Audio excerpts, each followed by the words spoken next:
Olá, professores e alunos! Hoje vamos falar sobre uma narrativa ficcional que aborda o tema do preconceito, do gênero e do futebol. Mini Saia, Batom e Futebol, de Letícia Sardenberg, conta a história de Luísa, uma menina que adora jogar futebol e que precisa convencer o pai de que é possível ser menina e gostar de esporte. O livro, além de abordar a questão do preconceito, trata também das questões das afinidades pessoais de cada um e das dificuldades em se encaixar em determinados papéis sociais. Antes de entrar em mais detalhes, vamos conhecer um pouco mais sobre as autoras. Letícia Sardenberg, carioca, formada em Direito e mãe de 2 filhos. Esta obra é dedicada à sua filha Flávia, que nasceu no dia do futebol e ama o esporte.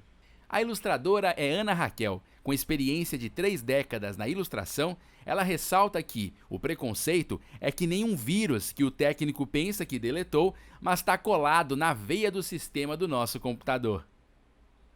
As ilustrações em estilo colagem e o projeto gráfico mesclam os 2 estilos da personagem Luísa, a feminilidade, representada pelo cor-de-rosa, pelo batom, e o futebol, por meio do gramado, das colagens e das notícias que nos vinculam à realidade.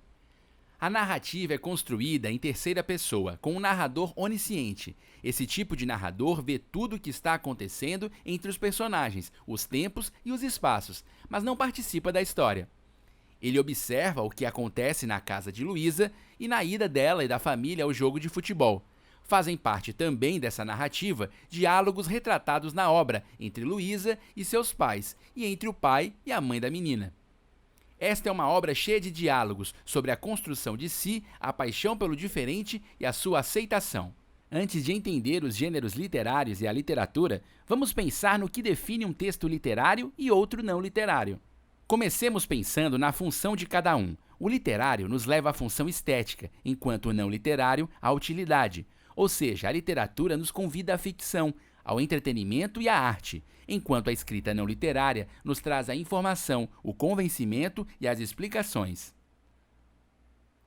A linguagem literária é mais subjetiva, enquanto a não literária é mais objetiva. Musicalidade, figuras de linguagem e criatividade estão presentes no texto literário, enquanto no não literário está a clareza. Mas e o que é a literatura? E de onde vem? A origem da palavra literatura vem do latim litera, que significa letra. Para o filósofo Aristóteles, um dos maiores pensadores gregos da Antiguidade Clássica, a literatura é como a imitação ou representação da realidade por meio das palavras. Ela pode estar baseada em fatos reais ou imaginados, sendo assim chamada de representação ou imitação. A imitação dá origem à ficção, aos personagens e histórias criadas pela inventividade humana. Já a representação da realidade está nas obras literárias que relatam fatos que realmente ocorreram e personagens que existem ou existiram na vida real. Os gêneros literários são possibilidades estilísticas dentro do texto literário, sempre mais subjetivo e artístico do que o texto não literário, mais objetivo e informativo. Há 3 grandes divisões entre os gêneros literários: o lírico, o narrativo e o dramático. O gênero lírico é como a palavra cantada e se caracteriza por textos poéticos de caráter sentimental que traz as emoções do poeta. O gênero narrativo é a palavra narrada e traz a história de personagens situados em um tempo e espaço. Já o dramático é a palavra representada e se encontra nos textos teatrais.